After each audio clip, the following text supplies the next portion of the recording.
Bismillahirrahmanirrahim. Assalamualaikum warahmatullahi wabarakatuh. Selamat pagi menjelang siang semuanya. Ini tentu saja saya rekamannya hampir tengah malam, malam minggu. Oke.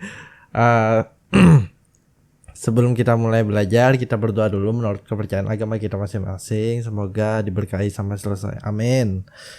Nah, kali ini kita memasuki ke pembelajaran bab kedua, yaitu tentang masuknya agama Islam ke Nusantara, yang dimana proses masuknya itu tidak langsung, yang kalau bahasa hulu sungainya itu adalah mendabuk ya, berbarengan, pasti ada tunggal, kalau bahasanya tuh tunggal ikitan lah itu. Nah, tunggal ikitan itu dalam arti adalah ada teori-teorinya. Nah, maksud dari teori-teori itu adalah ada perkiraan, ada perkiraan yang dimana setiap daerah itu mempunyai masuknya agama Islam itu beda-beda. Kalau yang di Sumatera sama di Pulau Jawa sama di Pulau Kalimantan itu beda-beda, tergantung konteksnya gitu. Nah, tapi di sini ada beberapa teori yang paling mencengangkan, yang paling umum, yaitu ada 7 teori masuknya agama Islam di Nusantara.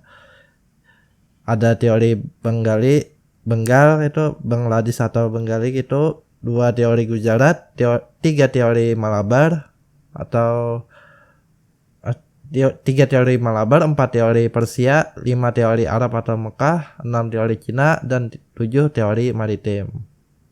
Oke. Yang pertama kita membahas tentang teori Bengal atau dari Bangladesh gitu, Bengali, karena di daerah selatan negara Bangladesh itu ada nama daerahnya Bengal gitu. Nah, pada teori Bengal ini ditemukan oleh Serki Fatimi. Kalau menurut teori ini, Islam datang dari Bengal itu bahasanya tuh ke wilayah Indonesia sejak abad ke-11 Masehi.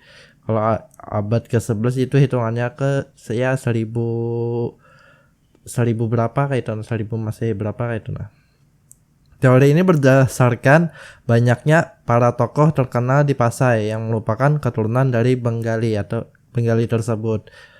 Nah, menurut teori Bengali ini tentang keberadaan makam Sultan Pasai, yaitu Malik As-Saleh, serta batu nisan Fatimah di lereng daerah Gresik juga menjadi salah satu bukti masuknya Islam dari Bengal ke dalam Nusantara gitu. Jadi berdasarkan teori ini, keberadaan batu nisan yang terdapat di Pasai dengan Gujarat itu merupakan sebuah kekeliruan. Kok bisa kekeliruan gitu? Kekeliruan. Menurut Serki Fatimi itu, bentuk serta gaya batu nisan Malik As-Saleh itu sangatlah berbeda dengan batu nisan yang ada di Gujarat. Begitu juga dengan batu-batu nisan yang ditemukan di berbagai daerah di Nusantara. Fatimi berpendapat bahwa bentuk serta gaya batu nisan tersebut mirip dengan batu nisan yang berada di Bengal. Nah, itu adalah kelebihannya gitu. Nah, kelemahan dari teori ini adalah berkenan dengan munculnya perbedaan mazhab yang dimiliki oleh kaum muslimin di Nusantara, yang orientasi yang lebih banyak itu adalah Syafi'i, serta mazhab yang dianut oleh kaum Bengal itu adalah dari mazhabnya Hanafi. Itu maksudnya. Oke, semoga paham ya. Yang kedua ada teori Gujarat. Teori Gujarat itu ditemukan oleh Georges Drewis gitu, lalu dikembangkan oleh Snokhorgrunji. Teori ini mengatakan bahwa masuknya Islam ke Indonesia itu berasal dari sebuah di anak benua India, yaitu daerah Gujarat. Kemudian menurut Drewis, mengenai pendapat tersebut didasarkan oleh kesamaan masyarakat muslim yang bermazhab Syafi'i, dan pada saat itu menetap di Gujarat dengan orang-orang Gujarat tersebut yang datang dan menetap di daerah di Indonesia gitu. Nah, terus kalau menurut Snook Holgrenzi atau ya siapa ya tahu aja lah jangan membahas itu bang. Ketika masyarakat muslim di Gujarat sudah kuat serta mengakar, maka sebagian dari mereka mulai melebar sayapnya ke wilayah-wilayah sekitarnya termasuk ke Indonesia gitu. Itu menurut beliau. Nah, proses masuknya agama Islam ke Nusantara itu melalui jalur perdagangan yang dilakukan oleh para keturunan Nabi. Maka dari itu para pendakwah dari Gujarat banyak yang dipanggil dengan gelar syarif atau syahid gitu. Itu merupakan panggilan untuk orang yang terhormat yang masih mempunyai garis keturunan Nabi Muhammad SAW.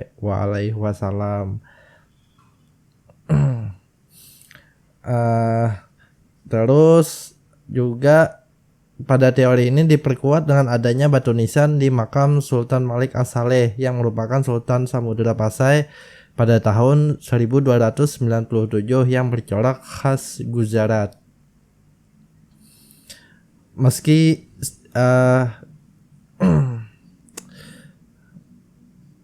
terus di sini dikatakan Marco Polo seorang penjelajah itu mengatakan bahwa di Perlak waktu itu banyak sekali pedagang muslim India yang ditemuinya gitu. Jadi kan tahu aja kan Marco Polo itu senang menjelajah ke seluruh dunia dan bersinggah-singgah kayak itu dan mencatat bahwasanya di daerah Perlak itu ada beberapa komunitas pedagang India yang ditemui gitu. Nah, meski seperti itu, teori ini juga memiliki kelemahan. Teori Gujarat ini, kelemahannya adalah masyarakat Muslim di Samudra Pasai pada saat itu adalah menganut mazhab Syafi'i. Kalau masyarakat Muslim di Gujarat lebih banyak menganut mazhab Hanafi ketika terjadi Islamisasi di Samudra Pasai. Gujarat masih merupakan kerajaan Hindu. Jadi istilahnya itu adalah si Snowhorn ini berpendapat Islam itu dibawa oleh pedagang dari Gujarat. Nah, pada penetapan tahun Masehinya itu adalah bahwasanya di Gujarat itu dipimpin oleh bukan dipimpin sih tapi masih merupakan kerajaan Hindu kan gitu.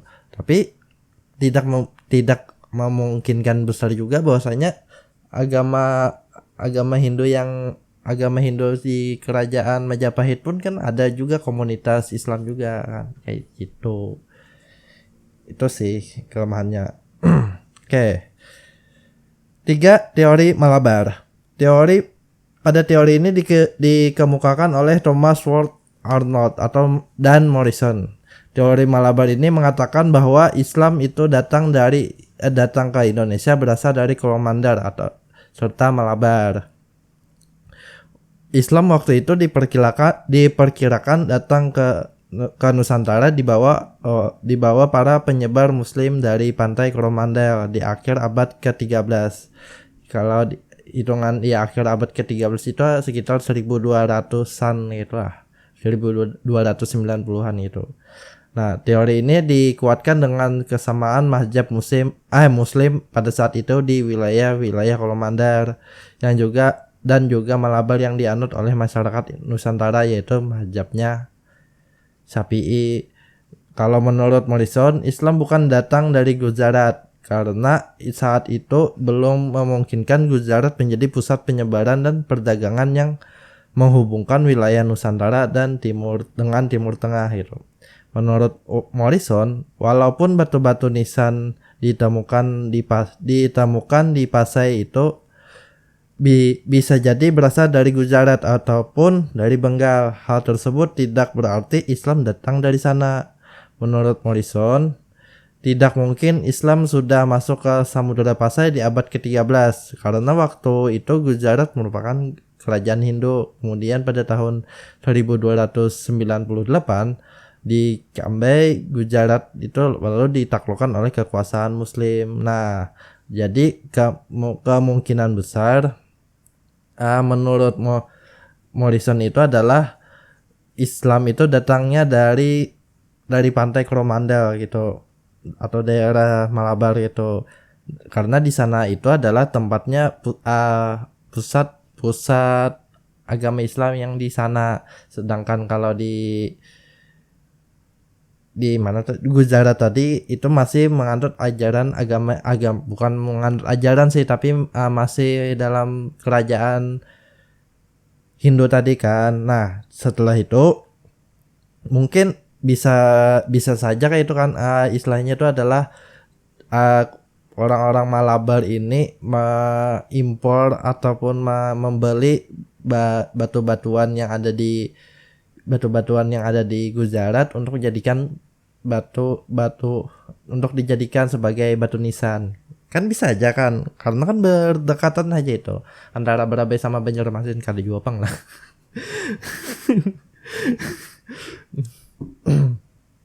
Nah, itu adalah teori dari Malabar.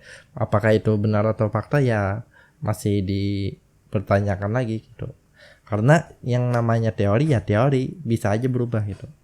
Oke, yang keempat adalah teori Persia. Kalau teori ini dikemukakan oleh Amir Hossein dan juga Hussein Jadiningrat. Kalau menurut pendapat mereka, Islam itu masuk ke Indonesia dibawa oleh kaum Muslim Syiah Persia waktu abad ke-7 Masehi. Jadi sekitar tahun 800-an lah itu. Teori tersebut didukung oleh beberapa bukti. Salah satunya dengan adanya sebuah peringatan 10 Muharram atau Hari Asyura atas wafatnya cucu Nabi Muhammad SAW, yaitu Hussein, yang kebetulan pada waktu itu sangat dijunjung oleh umat Muslim Syiah di Iran. Selain daripada itu, kesamaan ajaran Sufi serta bentuk dari kesenian kaligrafi pada beberapa batu nisan di Indonesia dengan yang terdapat di Persia tersebut semakin mendukung teori ini. Tetapi teori ini juga mempunyai kelemahan. Jika dikatakan Islam masuk ke abad ke-7 Masehi, maka kekuasaan Islam di Timur Tengah tersebut masih dalam genggaman Khalifah Umayyah yang terletak di Damaskus gitu. Jadi sangat tidak memungkinkan bagi para ulama menyokong penyebaran agama Islam secara besar-besaran ke Indonesia. Oke, kita telah sedikit lah bahwasanya kata Umar Amir Hussein dan Hussein Jajadiningrat itu Islam itu sudah datang itu ke Indonesia sekitar abad ke-7 atau tahun 800-an gitu. Mungkin bisa dibilang bahwasanya antara perdagangan itu kan ya bebas saja gitu. Pada zaman dulu hendak berdagang ke mana kah itu tinggal minta izin dengan penguasa setempat ya no problem, is okay kan. Nah, biasanya kan kalaunya sudah perdagangan bebas zaman dahulu tuh hendak bagana berapa lama kayak ada masalah kayak itu. Nah, dari yang berdiam lama itu kan lama kelamaan ya menyebar juga sedikit demi sedikit kebudayaannya gitu kan. Nah, terus dikatakan di sini teori Persia itu memiliki kelemahan ya. Katanya pada masa itu kekuasaan Islam di Timur Tengah itu dipegang oleh kekhalifahan Umayyah. Ya bisa aja, bisa iya, bisa tidak. Tapi kan yang kembali lagi konteksnya adalah yang namanya umat Islam itu kan wajib berdagang itu, dan berdagang itu terserah hendak kemana. Nah, dari berdagang itu ya boleh anda begana silakan, hendak ada ya kan apa itu, hendak kan bebas saja itu. Ya mungkin seperti itu. Oke, itu adalah teori dari Persia. Selanjutnya adalah teori dari Arab atau Mekah. Menurut teori ini Islam itu datang langsung dari sumbernya, yaitu dari Arab atau kota Mekah. Nah, teori ini banyak sekali dianut oleh para sejarah yang intens ya akan kajian Islam di Asia Tenggara. Itu yang diteliti oleh beberapa sejarawan seluruh dunia, itu si Panlior, Antonio Hedges John, Howard Arnold, Buya Hamka, Muhammad Yunus Jamil, Naquid Alatas, dan Crawford. Teori tersebut meyakini bahwa Islam masuk ke Indonesia pada abad ke-7 Masehi. Para musafir dari Arab mempunyai semangat dalam menyebarkan Islam termasuk ke wilayah Nusantara. Teori ini didukung oleh beberapa bukti bahwa pada tahun 674, tepatnya sekitar abad ke-7, di daerah pantai Sumatera itu sudah terdapat perkampungan Islam atau perkampungan Arab lah itu. Hal tersebut juga didukung dengan adanya beberapa berita dari Cina yang mengatakan bahwa pedagang dari Arab sudah mendirikan perkampungan-perkampungan di daerah Kanton sejak abad ke-4 Masehi. Untuk bukti berikutnya yaitu kesamaan mazhab yang dianut para penduduk Muslim di Samudra Pasai dengan mazhab Syafi'i yang dianut Muslim di Mekah. Para pakar sejarah yang mendukung akan teori ini juga mengatakan bahwa pada abad ke-13 Masehi telah berdiri kekuasaan politik Islam.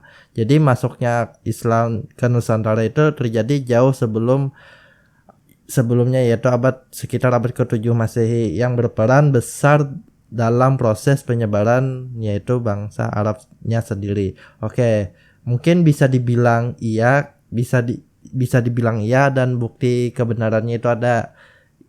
Apa buktinya tadi? Yang pertama adalah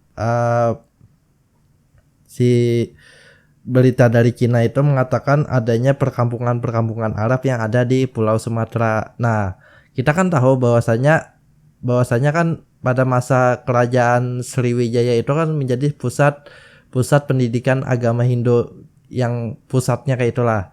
Nah, dari berbagai seluruh dunia itu kan pasti mendatangi ke Sriwijaya itu kan. Nah, dari situ biasanya yang belajar itu bukan hanya bukan pendeta, tapi ada juga bukan pedagang, yaitu biasanya pendeta aja Pak. Ya itulah, bukan kaum agama itu belajar kayak itu. Nah, dari situ kan dari situ tuh sambil beli lihat ya kayak itu bahasanya kayak itu, bahasanya ada kah kampung buan Arab di sini kayak itu. Nah, kenapa diberi izin? Ya iyalah diberi izin, kadang beri masalah Bang. Memberi keuntungan lah bahasanya, tuh memberi keuntungan ke pihak kerajaan. Bahwasanya kan orang berdagang tuh pasti menguntungkan pihak kerajaan, ya pajaknya kayak itu. Nah, itu buktinya, dan itu didukung oleh catatan perjalanan gitu, catatan perjalanan dari Cina. Terus beberapa bukti lain tadi bahwasanya datang ke sana tuh kada mesti menyebarkan agama Islam. Kan siapa tahu untuk bahasanya itu adalah berdagang biasa aja kayak itu kan. Apakah kada masalah juga loh, karena pada zaman dulu orang berdagang itu bebas. Kada zaman ini sambatannya aja berdagang aja perdagangan bebas itu liberalisme. Mulai bahari ya sudah berdagang tuh bebas. Itu jadi jangan salah lah kalau perdagangan bebas itu menghancurkan tidak. Anda aja yang tidak terbuka pikiran. Oke.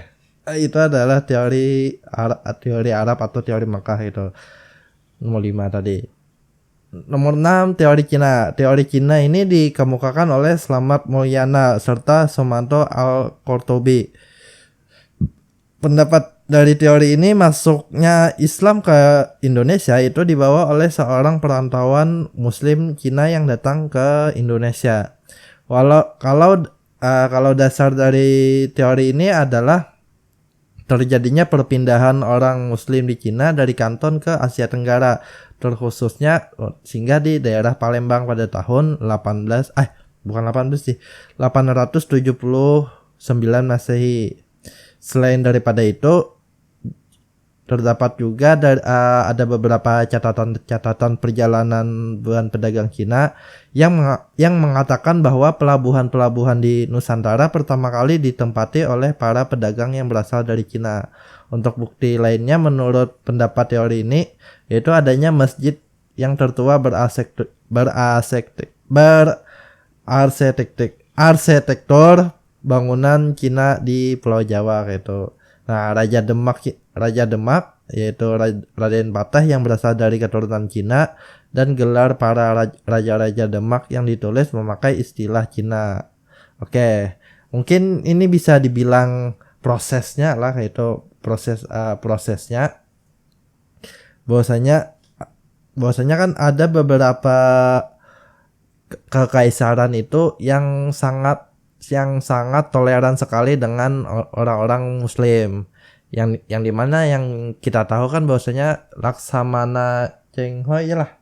Nah, Laksamana Cengho itu kan orang Muslim taat gitu.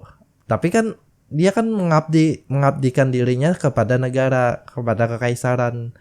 Ya, apakah itu bermasalah? Ya tidak, karena kan kalau aku lupa itu kekaisaran apa, bahwasanya ada beberapa kaisar tuh yang mengatakan, saya tidak peduli agama kalian atau keturunan kalian itu seperti apa, yang penting kalian mengabdi kepada kekaisaran, berarti aman aja kayak itu. Nah, dari situ mungkin ada bukti-bukti bahwasanya ada orang-orang Cina Muslim itu menyebarkan agama Islam di Nusantara. Apa di mana letaknya ya kada tahu juga itu.